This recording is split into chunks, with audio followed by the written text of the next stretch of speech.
สวัสดีท่านผู้ชมที่เคารพนำท่านผู้ชมมาติดตามข่าวกีฬาถาวรพ้นอาสาแซมรถถีบสิงขันประธานสหพันธ์กีฬารถถีบแห่งชาติลาวประจำปี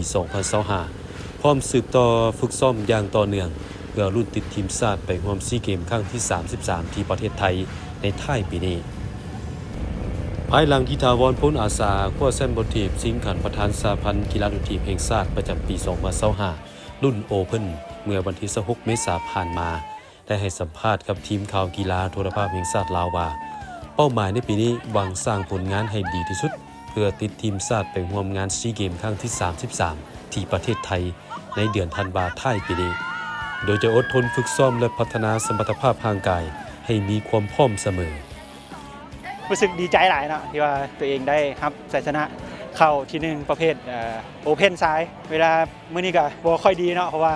อากาศร้อนหลายแต่ว่าโดยรวมแล้วก็ถือว่าผลงานก็ออกมาดี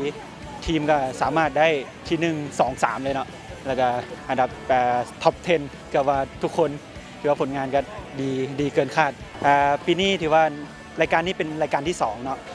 รายการแรกก็คือซิงขันเจ้าของเมืองสังทองได้ครับที่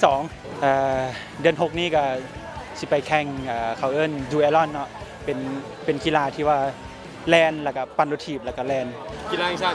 มีสังกัดทีมไหนกีฬาแห่งชาติตอนนี้อยู่นครหลวงก็ถือว่าเป็นทีมเจ้าภาพนะถือว่าช่วงนี้ก็เป็นช่วงเตรียมตัว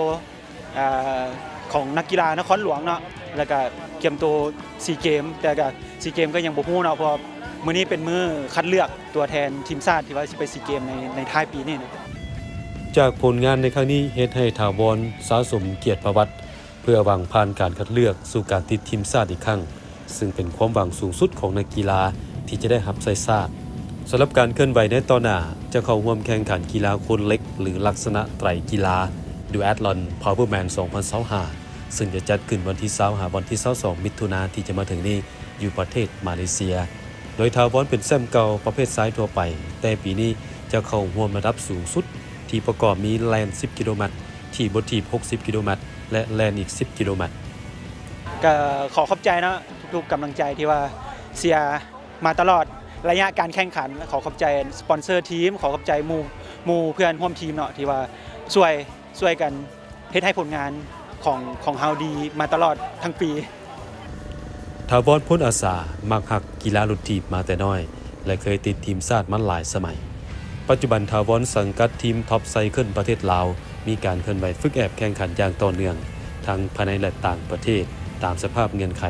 เพื่อก่อสร้างนักกีฬาให้มีคุณภาพป้อนทีมชาติซึ่งผลงานของนักกีฬาจากสังกัดนี้จบอยู่อันดับต้นๆในการแข่งขันรถถีบสิงขันประธานสหพันธ์รถถีบแห่งชาติประจำปี 2025ทั้งรุ่นทั่วไปและรุ่นอาวุโส